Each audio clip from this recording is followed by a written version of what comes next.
자, 우리 창세기 48장 우리 보십시다. 47장이죠. 47장. 자, 이제 야곱 일행이 애굽에 도착하는 장면까지 지난주에 봤었습니다. 그래서 고센 땅을 얻게 됐다. 그래서 그들은 양치는 목축업을 하고 있었는데, 그 목축업을 하는 게 어떤 의미였느냐? 이 애굽 사람들은 이 목축업을 싫어했어요. 싫어하는 게 아니라 혐오했습니다. 그래서 안 어울렸어요. 그러다 보니까 이게 어떤 영향을 끼쳐요? 애굽의 다른 종교라든지 문화라든지 이런 것에서 독립된 이스라엘이라고 하는 나라의 문화만을 이끌고 살아갈 수 있는 그런 계기가 된 거예요. 미국에 가면 한인타운이 있듯이 이 애굽에 이 이스라엘 타운을 건설하고 살 수 있었던 거예요. 그래서 제가 미국에 가보니까 저는 코리안 타운이라고 그래가지고, 호주에 있을 때도 유학을 하던 당시에 코리안 타운이 있었어요. 캠시, 스트라스필드 뭐 이런 지역이 지금은 뭐 저 부잣집 동네로도 많이들 옮겼다고 하는데, 그런 때에 그 역이 캠시 역이라고 하는 데와 스트라스필드 역이라고 하는데, 거기에 한국 사람들이 많이 살았어요. 왜 한국 사람들이 거기 많이 살았느냐? 우선 한국 사람들끼리 일거리가 있고, 또 이런 정육점이라든지 한국 식당이라든지 한국 교회라든지가 이렇게 모여 있어서 한국 사람들이 이렇게 살아가는 그런 지역이었어요. 좀 안전하고 그런 괜찮은 지역이죠. 그래서 제가 유학 시절에 그런 데가 있어서 미국에 가서 한인타운이라는 데가 그런 데인 줄 알았어요. 그랬더니 가보니까 한인타운이 뭐라고 그럴까요? 완산구만하다고 할까요?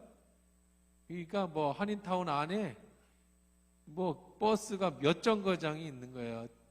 몇 정거장이 뭐랄까, 뭐 전주시까지는 아니어도 완산구만은 할 거예요. 어마어마하게 커요. 사는 게 뭐 몇십만 명이 살 테니까 좀 사이즈가 다르겠죠. 근데 거기에 가면 호주에서도 그렇지만 미국도 마찬가지로 영어를 한마디 안 하고도 살 수 있어요. 호주는 동네에서 한마디 안 하고 살 수 있는 거고, 그러니까 거기서도 노인분들이 자식 때문에 이제 이민 온 분들이 있잖아요. 할아버지 할머니들이, 그분들이 영어 한마디도 안 해요. 한마디도. 거기 가면 한국 마트, 한국 교회, 한국 정육점, 한국 노인정 다 있어, 다. 그러니까 뭐 길거리에서 그냥 뭐 사람들은 다 한국 사람이고, 여기가 한국인지 호주인지 몰라요. 근데 그게 동네인데 미국을 갔더니 한 구가, 전주시의 뭐 반 정도 되는 그런 구가 전부 한국 사람들이 다녀요. 물론 외국인들도 많이 다녀요. 그러니까 거기도 영어 한마디도 안 하고도 다 길 물어보고, 다 아무나 그냥 동양인 같이 생기면 다 한국 사람이에요. 근데 거기가 땅값도 굉장히 비싸고 미국 내에서 한국인들의 그런 경제 수준은 굉장히 높아요.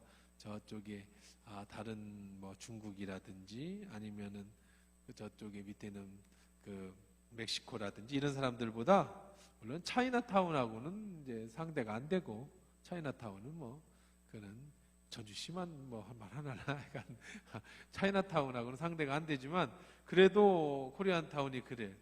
거기 가면 그냥 한국 학교, 한국 교회, 한국 뭐 무슨 커뮤니티가 다 있단 말이에요. 영어 한마디 안 하고도 그냥 다 한국식으로 살아가는데, 문제는 뭐냐면 80년대, 70년대에 멈춰 있다는 거예요. 그 문화가. 다시 말하면 이민 올 때 한국 사회의 문화가 그냥 멈춰 있어요. 한국 장의사 뭐 이런 거 있고요. 장례식 치르는 장의사 뭐 이런 식으로 있고, 그리고 생각하는 것도 미국 교회는 딱 두 종류예요. 한인들이 다니는 교회는 아주 고리타분한 옛날 교회, 우리 여러분들이 어렸을 때 다녔던 그게 멈춰 있어. 왜냐하면 그때 이민원들이 이분이 오신 분들이 있는 교회들이에요. 아주 고리타분해요. 뭐 찬송도 뭐 찬송가만 하고 이런 드럼도 안 치고 그냥 아주 옛날 스타일. 왜? 그때 이민 온데 멈춰 있는 거예요? 아니면 이제 좀 미국식의 그냥 막 드럼도 치고 막 그냥 이렇게 좀 시끌벅적하게 하는 예배하는 그런 스타일 뭐 그렇게 있습니다. 그런 것처럼. 그래서 지금 애굽에서 살고 있지만 이스라엘 사람들은 이스라엘 나름대로의 문화, 거기 가면 전부 히브리어로만 히브리인들끼리 결혼하고 자기들이 커뮤니티를 설정해서 왜? 애굽인들이 히브리인들을 경멸했다는 거예요. 무시했어요. 왜 그렇죠? 그들은 동물을 죽이는, 양을 잡고 소를 잡는 일을 했거든요. 자기들은 양고기도 먹고 소고기도 물론 먹었겠지만, 그렇지만 그들이 믿는 신 이런 것들이 대부분 동물이었기 때문에 그들하고는 좀 거리를 두고 있었다. 그리고 고센이라고 하는 그 땅은 이제 나중에 출애굽하기도 용이한, 아주 한 번에 옮기기도 좋은 땅에, 그러니까 하나님의 계획 속에 준비된 곳에, 안 그러면 430년 동안에 어떻게 60만 명이라고 하는, 남자만 200만 명이라고 하는 민족을 어떻게 만들어내겠어요? 그렇죠? 430년에 지금 120명이 가가지고 430년 동안에 그 200만 명을 만들어낸다는 건 애만 계속 놔도 쉽지 않은 일이잖아요. 그런데 거기서 문화도 지키면서 자기의 종교도 지키면서 그렇게 살아간다라는 건 하나님의 그 은혜가 아니고는 있을 수 없었던 일을 하나님 준비해 놓고 계셨다. 그렇게 말씀을 드렸었죠. 자, 그래서 이제 오늘 진도 나갑니다. 47장 우리 1절부터 우리 몇 절까지 12절까지 같이 읽고 우리 나갑시다. 시작. 요셉이 바로에게 가서 고하여 이르되 내 아버지와 내 형들과 그들의 양과 소와 모든 소유가 가나안 땅에서 와서 고센 땅에 있나이다 하고 그의 형들 중 5명을 택하여 바로에게 보이니 바로가 요셉의 형들에게 묻되 너희 생업이 무엇이냐? 그들이 바로에게 대답하되 종들은 목자이온데 우리와 선조가 다 그러하니이다 하고 그들이 또 바로에게 고하되 가나안 땅에 기근이 심하여 종들의 양떼를 칠 곳이 없기로 종들이 이곳에 거류하고자 왔사오니 원하건대 종들로 고센 땅에 살게 하소서. 바로가 요셉에게 말하여 이르되 내 아버지와 형들이 내게 왔은즉 애굽 땅이 내 앞에 있은즉 땅의 좋은 곳에 내 아버지와 내 형들을 거주하게 하되 그들이 고센 땅에 거주하고 그들 중에 능력 있는 자가 있거든 그들로 내 가축을 관리하게 하라. 요셉이 자기 아버지 야곱을 인도하여 바로 앞에 서게 하니 야곱이 바로에게 축복하매 바로가 야곱에게 묻되 내 나이가 얼마냐? 야곱이 바로에게 이르되 내 나그네 길의 세월이 130년이니이다. 내 나이가 얼마 못되니 우리 선조상의 나그네 길의 연주에 비치지 못하나 험악한 세월을 보내었나이다 하고 야곱이 바로에게 축복하고 그 앞에 나오니라. 요셉이 바로의 명령대로 그의 아버지와 그의 형들에게 거주할 곳을 주되 애굽의 좋은 땅 라암셋을 그들에게 주어 소유로 삼게 하고 또 그의 아버지와 그의 형들과 그의 아버지의 온 집에 그 식구를 따라 먹을 것을 주어 봉양하였더라. 아멘. 주님 이 시간에 말씀 들을 때 하나님의 음성으로 들리게 하옵소서. 예수님의 이름으로 기도합니다. 아멘. 자, 요셉이 이제 바로에게 자기 아버지와 형들이 왔다고 고하러 갑니다. 자, 고하러 가는데 2절에 보니까 그 형들 중 5명을 택하여 바로에게 보이니 그랬어요. 왜 5명만 데리고 갔을까 하는 게 질문이에요. 왜 5명만 데리고 갔을까? 한번 맞춰봐요. 왜 그랬을까? 왜 12명 형 11명 다 안 데리고 갔을까? 아버지하고 자기 형제들 다 데려가면 좋잖아. 일부러 적게 보이려고 했을까요? 너무 민폐 끼칠 것 같아서 11명이나 데리고 가면? 왜 그랬을까요? 요즘 계속 제가 극동방에서 히브리 문화에 대해서, 그래서 여러분 성경의 문화를 이해하고 성경을 읽으면 그래서 그렇구나라는 것을 우리가 잘 이해가 돼요. 그 당시에 사람들은 다 이해했어요. 왜? 그냥 그 문화니까. 근데 우리는 그 문화를 이해하려면 또 배워야 돼. 그 나라 문화를. 성경은 그 나라의 문화로 쓰여졌으니까. 그렇겠죠? 만약에 성경이 한국식 문화로 쓰여졌다면 그 사람들이 뭘 배웠겠어요? 한국 문화를 배웠겠죠. 우리나라의 방탄소년단 BTS가 오늘 뉴스에 보니까 대통령하고 유엔에 연설하러 가는데 유엔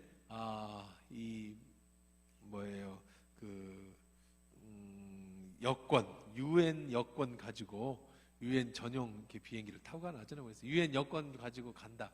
유엔 연설을 하러 간다고 그래요. 참 아이돌이 세계를 바꿨어요. 그렇죠? 전 세계가 아주 방탄소년단 하면 이 참 기가 막힌 그런 일들이 이루어졌는데 이 방탄소년단 애들 때문에 한국으로 유학 오는 애들이 그렇게 많고 이 애들 때문에 한국어를 배우고 싶어 하는 애들이 그렇게 많고 옛날 제가 대만에 갔을 때는 처음 갔을 때가 80년대에 갔어요. 79년도인가? 80년도에 처음으로 이제 제가 외국을 나갔는데 그때는 우리나라가 이제 외국에 자유가 없던 시절입니다. 그러니까 사우디아라비아 돈 벌러 가던 사람들만 가던 시대, 그러니까 여행의 자유가 없던 시절이었어요. 그때 가면 대만에 돌아다니면 전부 우리 보고 일본 사람이냐고 물어요. 일본 사람. 그럼 자꾸 가면은 신기하니까 그때는 외국에 이게 사람들이 막 왕래를 안 하던 시절이었잖아요. 그러니까 우리가 중국말을 못하고 그러면 사람들이 신기하니까 일본에서 왔냐? 그러면 코리아에서 왔다 그러면 뭐라고 하냐면 대만이 옆 나라잖아요. 바로 제일 가까운 나라예요. 대만이요. 이렇게 보면 중국 밑에 대만이잖아요. 그럼 사람들이 100이면 100 뭐라고 대답하는지 아세요? 사우스냐 노스냐 천만에 코리아가 어디 있는데 그래요. 코리아가 어디 있는데 그래요. 그러니까 거의 한국이라는 나라가 어디 있는지 몰라. 그리고 그 외국에서 이제 관심이 있으니까 보잖아요. 그 초창기, 그러니까 80년대 초, 그 당시에 대만에 이제 저도 그 뒤로는 이제 자주 왔다 갔다 이제 그 외가가 그쪽에 있으니까 보잖아요. 그러면 한국에 가끔 한국 영화도 보여줘요. 우리도 이제 있으면 미국 영화도 보여주고 그러잖아요. 텔레비전에서. 그러면 한국을 소개할 때 한국 영화는 언제적 영화냐면 60년대, 50년대 전쟁 날 때 영화만 보여줘요. 그러니까 한국 그러면 사람들의 이미지가 저 아프리카에 그 못 먹고 맨날 기근 이런 사람들 있죠. 이런 사람으로 인식했어요. 일본 사람들은 좋아하는데 한국 사람들은 막 별로 이렇게 알지도 못하던 그런 시절이었습니다. 근데 이제 참 그렇죠. 그런데 이제 지금 시대는 근데 이제 언제 그럼 한국이 알려야 되냐? 가장 한국이 알려야 된 게 뭔지 아세요?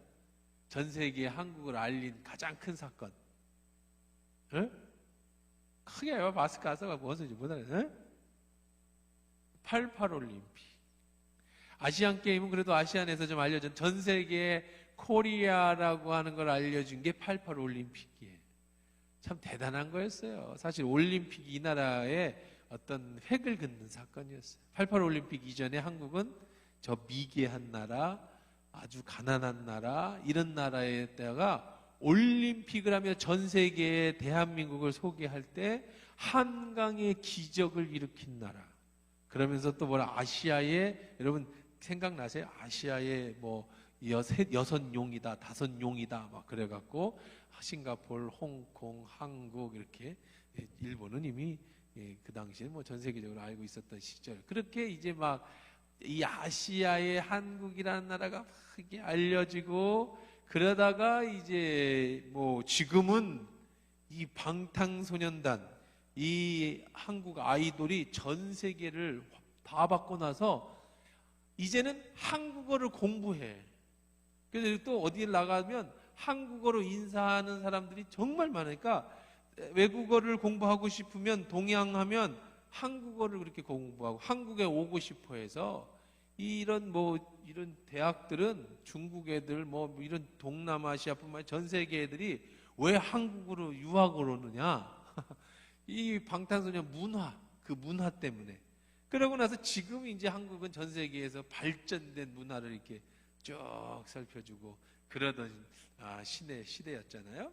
자, 그래서 이제 지금은 이제 우리나라가 그래도 어디 가서 이 방탄소년단이나 이런 영향으로다가 전 세계에 이제 한국 사람들에 대한 인식이 많이 높아지는 시대가 됐죠.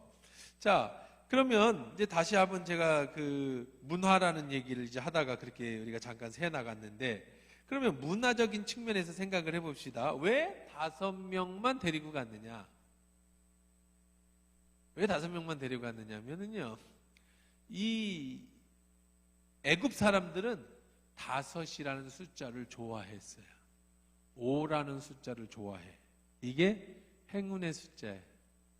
제가 요즘에 그 베트남에 관심이 많아졌어요. 베트남에 대해서. 요즘에 이제 저희 베트남에 있는 선교사가 이제 편지가 왔는데 아주 고립돼서 죽을 지경인가 봐요. 지금 아예 그냥 다 막혔어요. 그래서 집에 감금되고 있어요. 슈퍼도 못 간대. 이제 코로나 때문에 너무.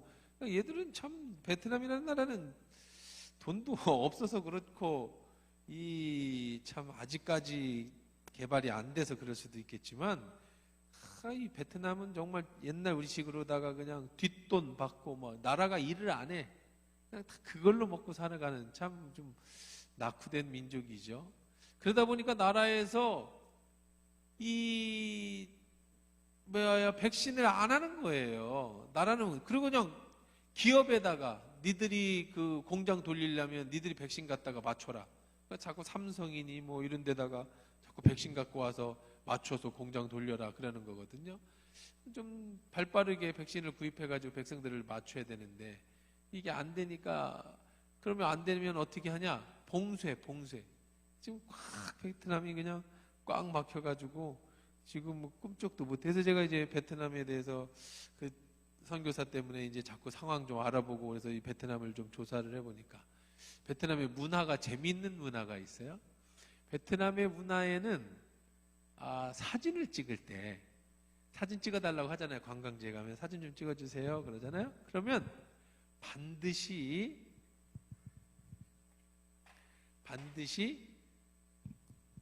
사진을 찍을 때, 여럿이 찍을 때, 단체 사진을 찍을 때 반드시 1명 혼자 찍든지 2명 찍든지 4명 찍든지 6명 찍든지 짝수로만, 1명을 제외한 짝수로만 사진을 찍는데, 다시 말하면 친구가 3명이면 우리는 3친구 같이 찍겠잖아요. 얘들은 2명만 찍는데 1명은 안 찍는데, 친구가 5명이면 4명만 찍고. 왜 그럴까? 여러분 이것도 문제 내볼게요. 요즘 베트남을 제가 배우면서, 베트남에 대해서 이제 문화를 배우면서 알게 된 건데 재밌잖아요. 왜 그럴까? 이게 이제 문화예요. 지금 5명을 데리고 간 거는 이 애굽 사람들은 5라는 숫자를 좋아하기 때문에. 자, 그러면 이 베트남 사람들은 왜 짝수만 사진을 찍을까요? 이 힌트 다 줬잖아요. 왜 그럴 것 같아? 짝수를 좋아해서? 아니, 짝수를 좋아한다고 사진 찍을 때 친구를 빼? 아무리 좋아한다고? 왜 그럴까? 베트남은요, 아직도 미신 문화가 아주 강하게 남아있어요. 미신 문화가. 그런데 사진을 찍을 때 3명이서 사진을 찍으면 가운데 있는 사람이 재수가 없어서 문제가 생긴다는 거야. 그래서 재수가 없다는, 가운데 낀 사람이.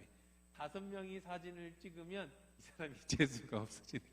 그래서 반드시 아무리 친한 친구가 가도 사진은 새 친구가 놀러 가면 2명씩만 찍지 3명은 안 들어와. 왜? 3명 찍으면 가운데 있는 애가 재수가 없어진다는 거예요. 재밌죠? 얼마나 그런 걸 잘 믿으면 사진 찍는데 1명을 빼버릴까? 재밌더라고요. 그래서 이사를 가는데도 6시 30분에 재수 있는 시간이니까 안 들어가고 있다가 6시 30분 되면 들어가. 그리고 소금하고 쌀하고 올려놓고. 이거 옛날에 그것이 아직도 베트남은 굉장히 강하게 남아있다고 그래, 그 문화가. 그래서 뭐 여러분 이 히브리인들도 그런 문화가 굉장히 많이 남아 있어요. 중국 사람들도 그런 거 굉장히 잘 따지죠. 우리나라 사람들도 뭐 좀 따지는 거는 또 따지잖아요. 뭐 손 없는 날도 따지고. 근데 지금 뭐 그런 거 많이 없어졌습니다. 자, 한번 성경 찾아봅시다. 43장 34절 한번 보세요. 43장 34절 같이 읽어봅시다. 34절 시작. 요셉이 자기 음식을 그들에게 주되 베냐민에게는 다른 사람보다 몇 배를 더 줬어요?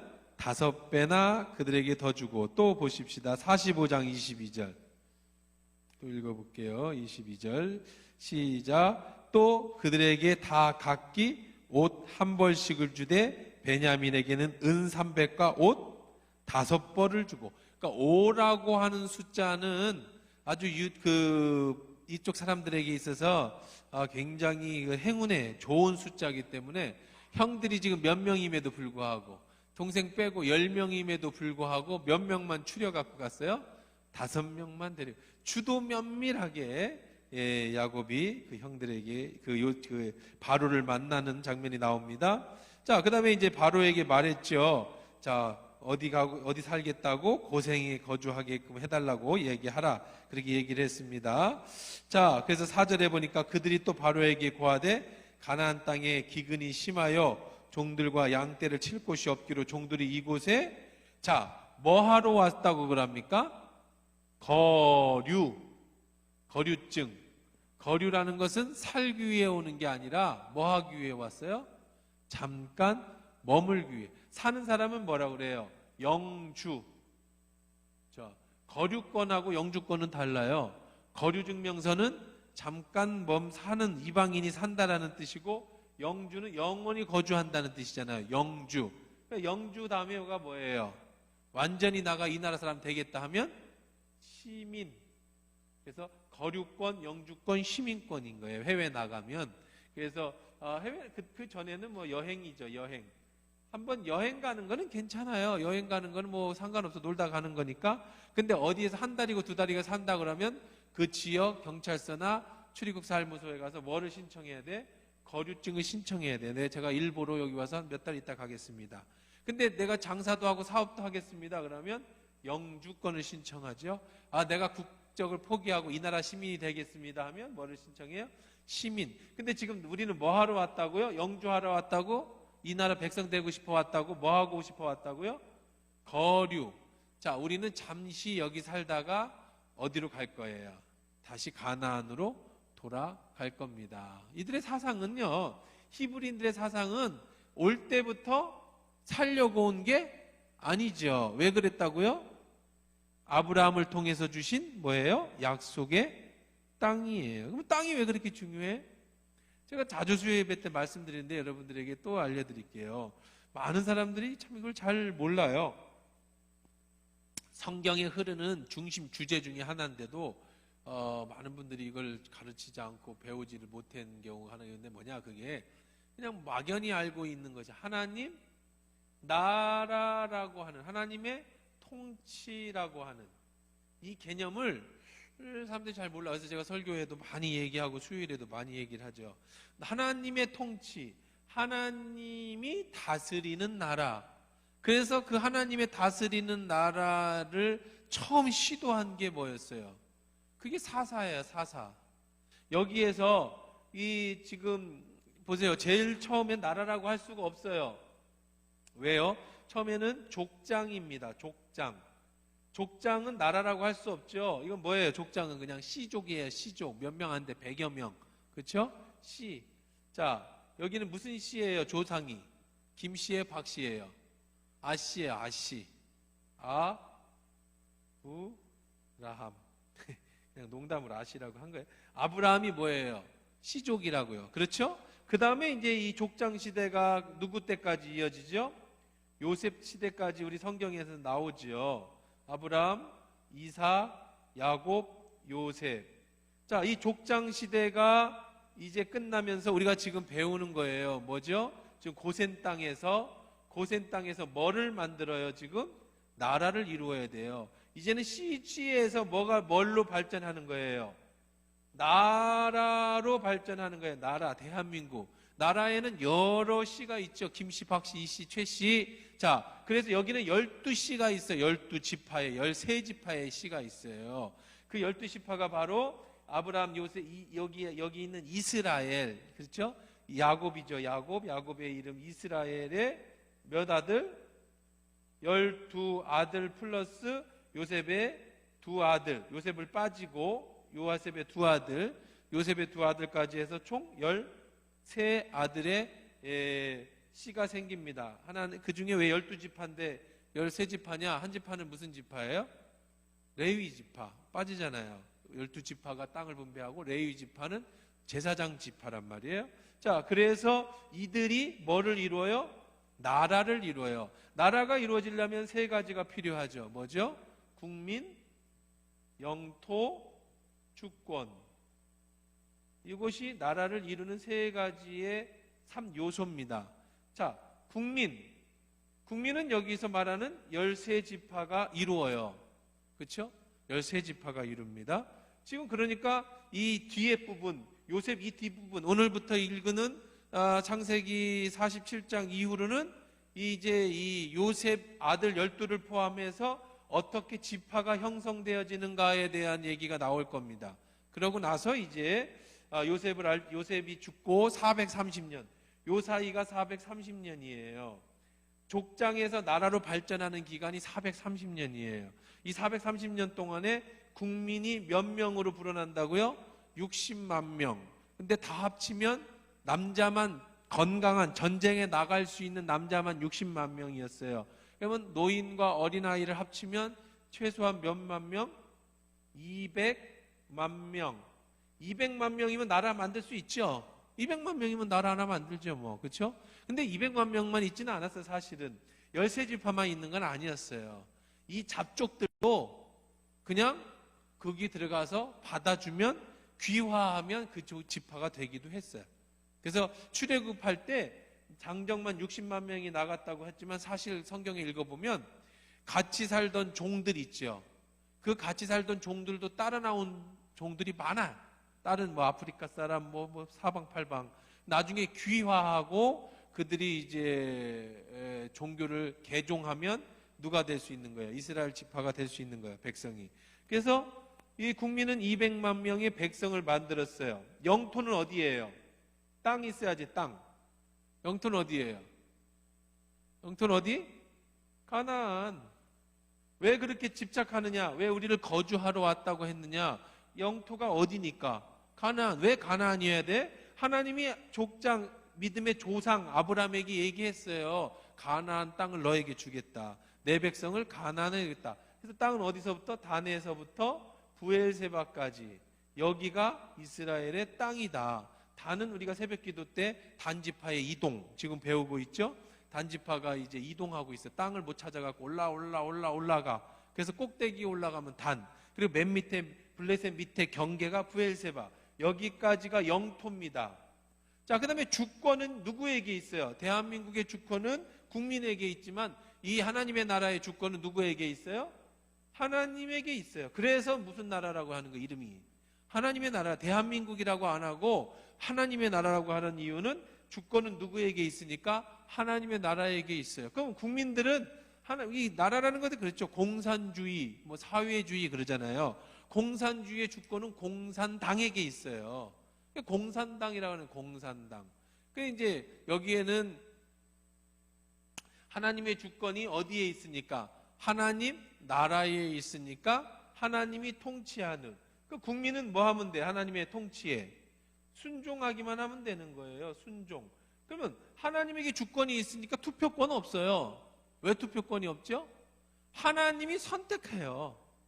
그렇죠? 그러면 우리가 억울하다, 이런 민주주의지 않은, 하나님, 교회는 민주주의적인 게 아니에요. 여러분 장로도 선거하고 이렇게 선거를 하고 투표를 하니까 여러분들 생각에는 교회가 민주주의 아니에요. 교회는 민주적일 수는 있죠.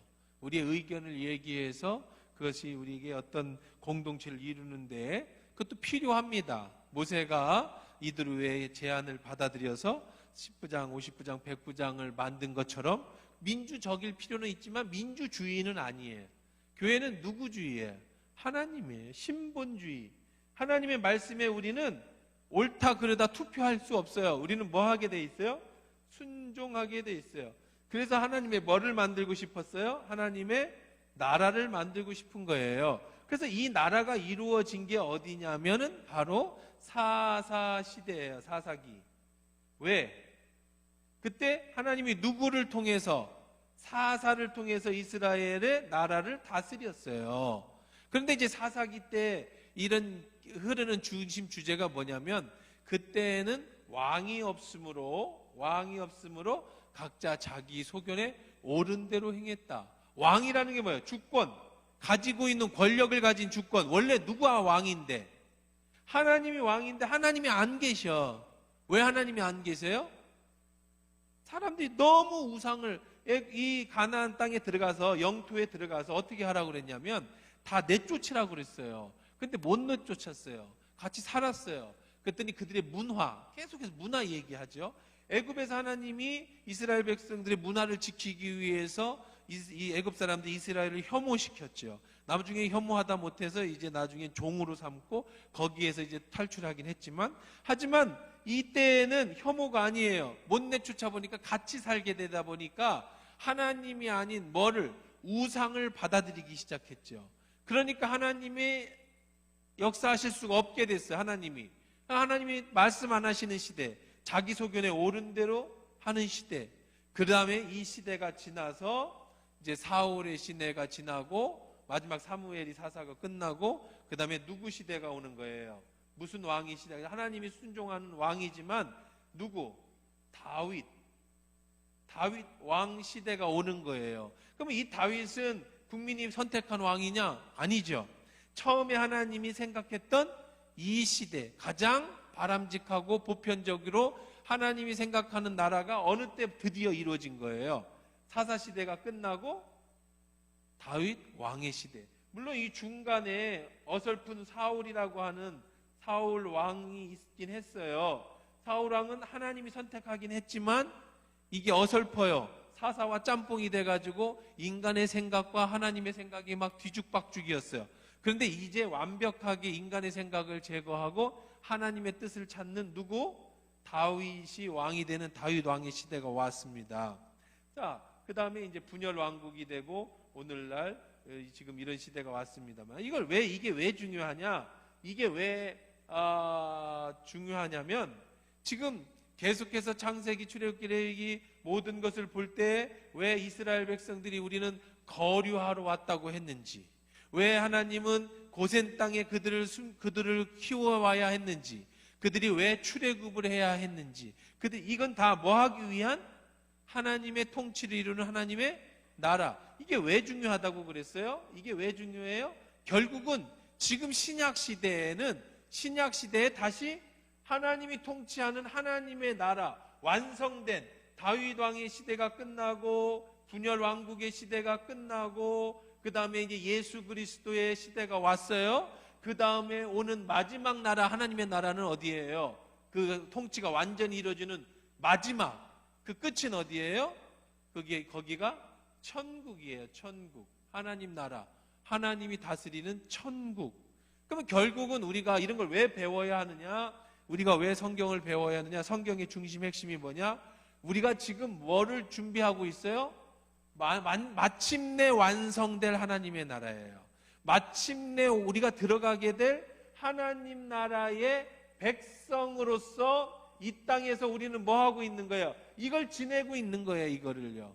처음 여러분들이 예수를 믿기 시작해서 그 다음에 여러분들이 광야의 생활을 하면서 가나안에 들어가면서 이렇게 다윗 왕 이런 것들을 지내면서 우리는 지금 이런 땅에, 그러면 이게 바뀌겠죠. 국민은, 이 땅에서의 나라는 국민이 200만 명, 그래서 이스라엘을 뭐라고 불렀어요? 선민이라고 불렀어요. 선민, 선택된 민족. 자, 그러나 우리 지금 이 시대, 신약 시대 하나님 나라의 국민은 누구예요? 하나님의 구름을 받은 선택된 민족, 여러분이죠. 저죠. 누가 선택하셨죠? 하나님이 선택하셨어요. 오늘도 구원이라고 하는 하나님이 선택한 선민, 이 당시의 선민은 이스라엘이라고 했다면 지금 시대 선민은 누구예요? 바로 여러분들이에요. 우리예요. 하나님이 선택해서 구원해 주셨어요. 그럼 영토는 어디예요? 영토. 땅이 있어야죠. 땅. 지금 시대 땅은 어디예요? 하나님 나라가 어디 있습니까?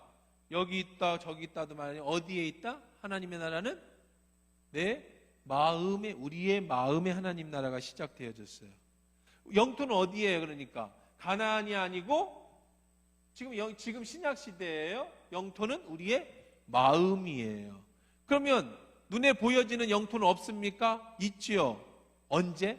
새 하늘과 새 땅이 이루어지는 이제 마지막 완성될 하나님의 나라가 오면, 예수님이 가시면서 이제 요한복음 우리가 주일날 설교를 할 때 그런 얘기를 하죠. 너희는 아무 근심하지 말아라. 내가 너희를 위하여 거주할 땅을 예비하러 가노니 내가 예비한 후에 다시 너희에게 오게 하리라. 와서 너희를 나 있는 곳으로 인도하여 가리라. 지금 하나님은, 예수님은 뭘 준비하러 가셨어요? 영토를 준비하러 가셨어요.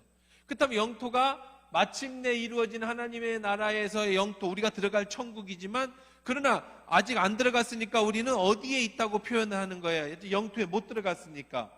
이 사람들이 아직 영토에 못 들어갔지요. 사사시대가 이제 이 사사시대가 도래하기 전에 영토를 얻기 전에 이들은 어디에 있었어요? 영토를 못 얻고 어디에 있었어요? 광야에 있었잖아요. 광야. 어디에 아직 못 들어갔어요? 이 가나안에 못 들어갔잖아요. 사사시대가 가나안에 들어가는 시대잖아요. 그래서 지금의 시대를, 아직 완성되지 않은 하나님의 나라가 내 안에만 이루어지는 이 시대를 뭐라고 그러는 거예요? 광야와의 시대를 걷고 있는 거예요. 우리가 지금 광야. 여러분이 지금 광야를 걷고 있어요. 그러면은 며칠 후 요단강 건너가서, 그 광야에 들어가려면, 가나안에 들어가면 어디 건너야 돼요? 요단강 건너야 하잖아요. 여기가 요단강이에요. 이게 요단강. 여기가 애굽 사람들이 넘어와서 여기서 광야 생활하다 어디 건너서 가나안 들어가요? 요단강 건너잖아요. 찬양에도 며칠 후 우리는 요단강 건너가서 어떻게 할 거예요? 만날 거예요. 언제? 예수님이 오시면. 그러니까 우리는 지금 어디서 생활하고 있는 거죠? 광야에서 생활하고 있어요. 하나님의 나라가 내 마음에서 시작되어졌어요. 그러면서 이 영토는 어떻게 이루어지느냐? 하나님 나라가 하나하나가 모여서, 지금 내 안에도 하나님 나라가 있고 우리 집사님 나라에도 권사님 나라에도 하나님 나라가 있어서 우리가 지금 이 땅에서 하나님 나라를 이루고 있어요. 영적인 나라를. 아직 눈에 보여지는 완성된 하나님의 나라는 아니지만 이 땅에서 하나님 나라가 확장되고 있어요. 어떻게 확장되어 있죠? 뭐를 통해서? 교회를 통해서. 지금 하나님의 나라가 교회를 통해서 확장되어지고 있어요. 그래서 예수님께서 하나님의 나라의 비유를 들어가면서 겨자씨 비유, 한 알이 땅에 떨어졌는데 그것이 나중에 큰 나무가 돼서 새들이 얹혀지는 그런 겨자씨 비유, 하나님 나라의 비유에 대해서, 하나님 나라가 소중한 거에 대해서는 진주장수와 장수의 비유, 뭐 이런 비유, 여러 비유를 통해서 하나님이 지금, 예수님이 뭐를 가르쳐주고 계시는 거예요? 하나님 나라를 가르쳐주고 있어요. 그러니까 저와 여러분은 하나님 나라에 뭐가 되는 거예요? 국민이 되는 거죠. 자, 완전히 누가 주권인? 하나님이 주권을 가지신 나라. 그래서 지금 우리도 지금 광야에서 누구와 같이 살고 있죠? 세상 사람들과 같이 살아가고 있지만 우리가 세상 문화를 따라가지 않는 이유는, 우리는 내 마음에 하나님 나라를 이루고 있고 성령이 내 마음에 계셔서 주권이 누구에게 있는? 하나님에게 있는 나라의 백성으로 이 땅에서 여러분이 뭐 하고 계시는 거예요? 살고 있는 거예요. 이게 하나님의 나라라고 하는 겁니다. 이거 왜 또 제가 자주 강조하느냐면, 참 재미있는 게, 여러분들이 한두 번 들어갔고는요 알아요. 들으면 알아. 들은 얘기야. 근데 그걸 잘 얘기하라면 얘기도 못하고 또 살면서 잘 인식을 안 하려고 그래. 세상 바쁘다 보니까. 자꾸 인식해 줘야 돼. 뭐 아주 귀에 딱지가 배도록 이걸 막 나와서 설명할 수 있을 정도로 이 하나님 나라와 그 통치를, 이 구약은 전부 하나님 나라에 대해서, 신약은 그 하나님 나라가 지금 현재 이루어지는 것, 계시록을 통해서 완전히 완성될 하나님의 나라에 대한, 이것을 이제 성경을 우리에게 얘기해주고 있는 거예요. 그 이념으로 다시 한번 보세요. 자, 그들이 뭐라고 얘기를 합니까? 4절에 종들은 이곳에 뭐하러 왔습니다? 거류하러 잠시 머물러 왔습니다. 그렇게 얘기합니다. 자, 바로가 요셉에게 말하 이르되 내 아버지와 형들에게 내게 왔은즉 애굽 땅이 내 앞에 있으니 땅의 좋은 곳에 내 아버지와 내 형들을 거주하게 하고 고센 땅에 거주하고 그들 중에 능력 있는 자가 그들의 내 가축도 관리하라. 아주 흥미롭게 했어요. 자, 7절 보세요. 요셉이 자기 아버지 야곱을 인도하여 바로 앞에 서게 하니 야곱이 바로에게 축복해 하매 그랬어요. 자, 어떻게 야곱이 바로를 축복할 수 있었을까요?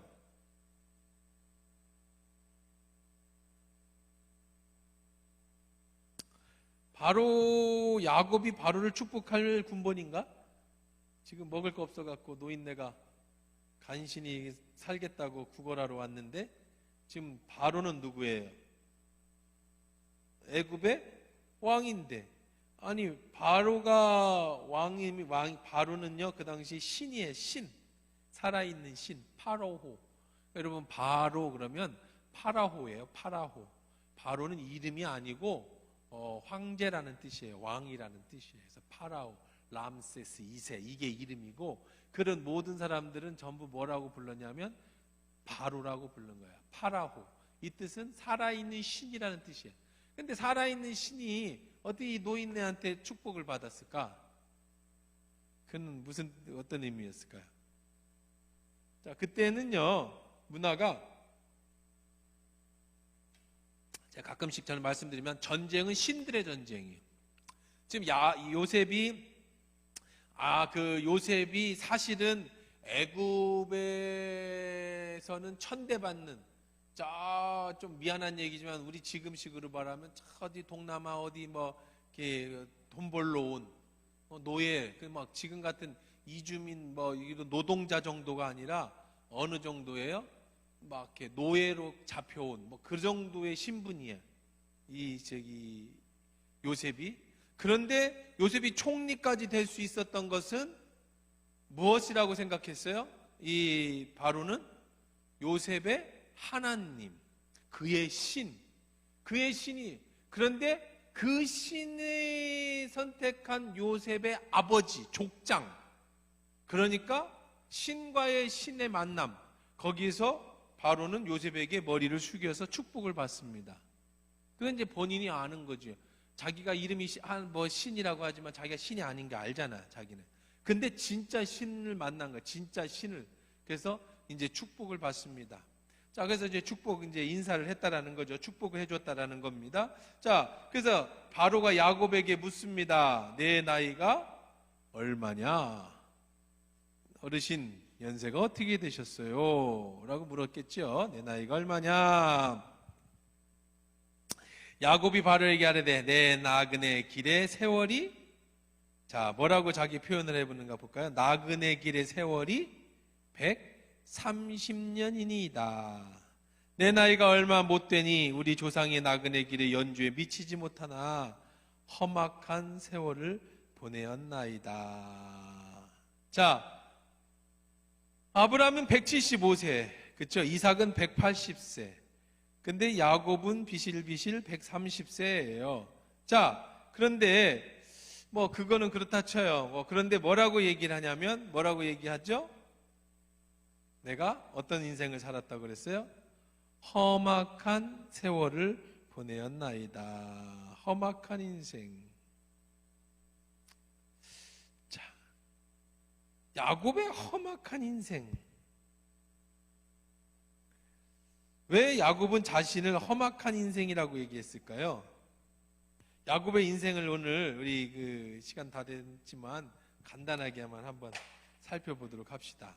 야곱의 인생이 험악했다. 자, 야곱의 인생 첫 번째는 출생입니다. 야곱이 어떻게 출생했죠? 형하고 사이에서, 그렇죠? 선택했죠. 선택받았습니다. 누구에게? 하나님께. 하지만 선택은 하나님께 받았지만 아버지는 선택하지 않았어요. 나중에 참 이것도 이제 다음 주에 재미있게 우리가 다뤄볼 내용이지만, 야곱이 요셉의 아들 므낫세와 에브라임이 있는데, 므낫세가 형이에요. 에브라임이 동생이고. 그런데 축복 기도를 해주는데 이렇게 축복을 해. 근데 다음 주에 다 이제 예고편입니다. 오른손이 축복이입니다. 그런데 이렇게 축복을 했단 말이에요. 그래서 야곱이 이제 요셉이 그래요. 아버지 치매가 있으신가 아니면은 뭐 문제. 아버지 바뀌었어요.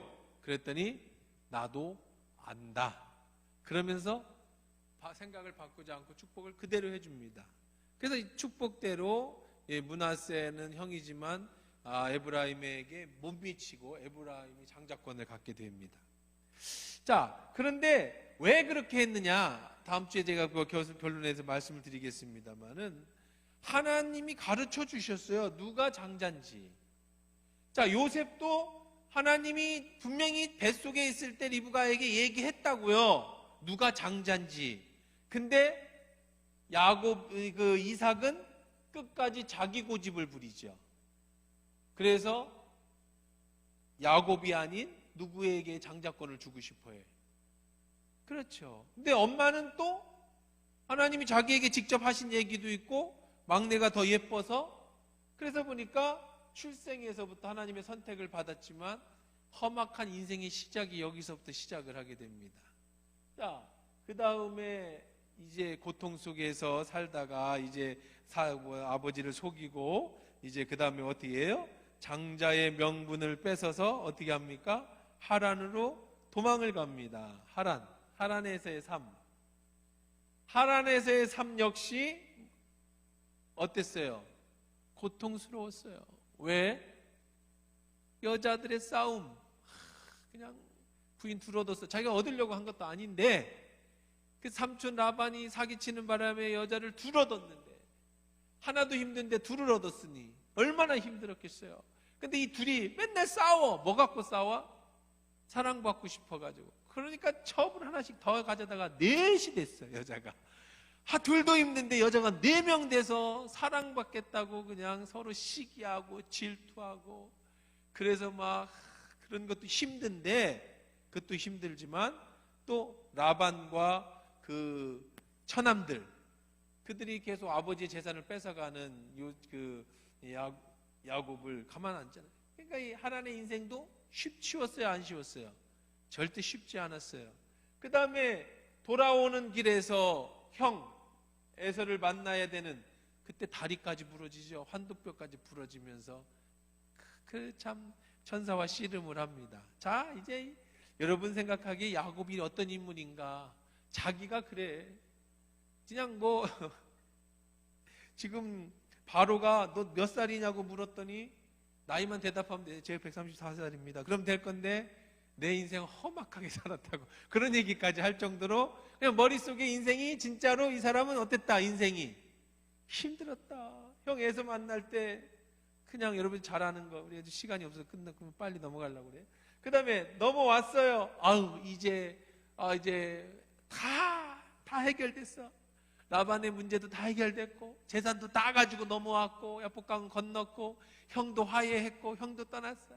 야, 이제 내가 족장 내 세상을 이루며 살면 돼 라고 생각하며 살았지만 그때 어떤 일이 일입니까? 하란에서 이제 번성하고 그 다음에 이제 어떻게 돼요? 그때 가나안에 들어와가지고 어떻게 됩니까? 가나안에 들어왔어요. 가나안에 들어와가지고 이제 자기 딸이 그렇죠? 강간당하고 오고 그것 때문에 르우벤과 시므온이 들어가가지고 세겜에 가서 그 애들을 다 숙청시켜버리고 그걸로 인해 가지고 도망자 신세가 또 되죠. 그런 인생을 살았어요. 그 다음에 이제 거기서 살다가 다시 하나님과 약속했던 곳으로 오게 됩니다. 그런데 거기서 무슨 일이 또 발생하죠? 요셉이 죽어요. 자기에게 생각하기에 여기 팔려갔지만 그 다음에 자기 가장 사랑하는 아내가 오는 길에 죽습니다.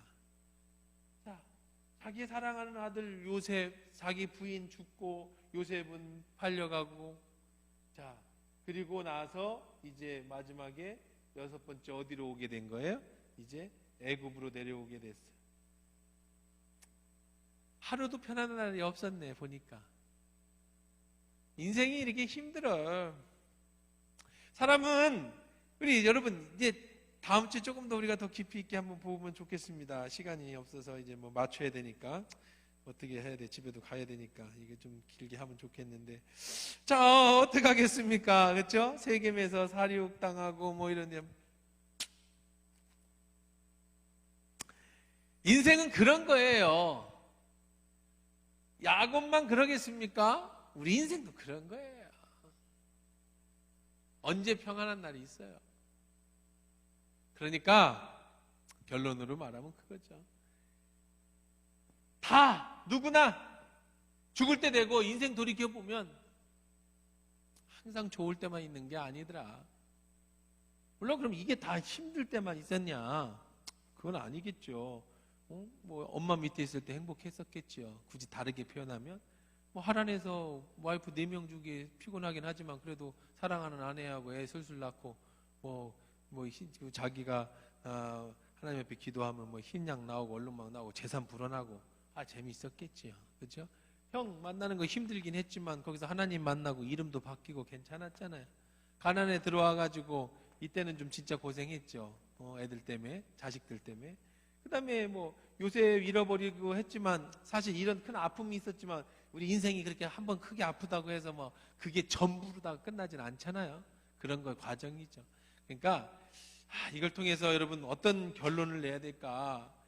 이 험악한 인생 어쩔 수 없는 거다. 발버둥 치지 마세요. 어쩌겠습니까? 인생이라는 게 그런 건데. 중요한 건 이 험악한 인생에서 하나님과 함께 하느냐 안 하느냐, 이게 중요한 거예요. 하나님과 함께 했으니까 이게 험하기도 했지만 좋은 추억이 된 거고, 이제 나중에 그렇게 고백을 합니다. 뭐라고 고백하는가 한번 봅시다. 자, 16절 한번 읽어보세요. 48장 16절입니다. 같이 한번 읽어봅시다. 48장 16절 시작. 나를 모든 환난에서 건지신 여호와의 사자께서 이 아이들에게 복을 주시오며 이들로 내 이름과 내 조상 아브라함과 이삭의 이름으로 청하게 하시오며 이들이 세상에 번식되게 하시기를 원하는. 그때 이제 축복해 주면서 뭐라고 얘기를 하냐? 나를 모든 환난에서 건지신 여호와. 인생은 하루도 편할 날이 없는 거예요. 큰 맥락으로 보면. 하지만 중요한 건 뭐예요? 이 어려움에서 뭐 하신 여호와? 나를 건지신 여호와. 하나님 손 꼭 붙잡고 가면, 사실 이렇게 힘든 인생을 살면 특징이 있어요. 하루하루가 소중하죠. 그냥 편안하게 사는 사람들은 하루가 뭐 루즈하고 재미없고 그러다 보니까 세상에 좋은 거 뭐 재미있는 거 쫓아다니며 살지만, 정말 하나님의 이런 섭리 안에 살아가는 사람들은 하루하루가 소중한 거예요. 그러니까 여러분, 내 인생 왜 이 모양이냐 그렇게 살지 마세요. 야곱도 그렇게 살았잖아요. 누구나 다 그렇게 살 수 있어요. 그렇게 살고 있고, 그냥 하루하루 하나님 앞에 감사하며 주님 손 꼭 붙잡고 살아가는 인생, 그게 축복된 인생인 줄 믿습니다. 자, 오늘 말씀 정리해 보십시다. 하나님 나라를 이루기 위해서 하나님은 계획하고, 이스라엘 백성들이, 그리고 요셉과 야곱이 다 자기들은 약속의 땅 가나안에 가서 하나님 나라를 이루겠다는 소망 가운데 족장들이 살았어요. 우리도 하나님 나라에 대한 소망 가운데 오늘 우리의 광야 같은 인생을 살아야 되는 거예요. 하나님의 나라는 어떤 나라예요? 하나님이 통치하시는 나라, 하나님이 왕 되시는 나라, 하나님이 주인 되시는 나라, 내가 그 말씀에 순종하는 나라. 세상 문화에 휩쓸리지 마세요. 세상 문화에 휩쓸리면 우리들의 하나님 나라를 잃어버릴 수가 있어요. 하나님 나라 붙잡고 가는 게 중요하고, 두 번째는 뭐예요? 험악한 인생 살아요. 누구나 다 험악한 인생을 살아요. 여러분들도 아마 여기 앞에 나와서 여러분의 인생을 그래프를 그리라고 하면 여러분의 출생, 병 들었을 때, 결혼했을 때, 자식이 아플 때, 별의별 인생 다 있어요. 그러나 중요한 건 뭐예요?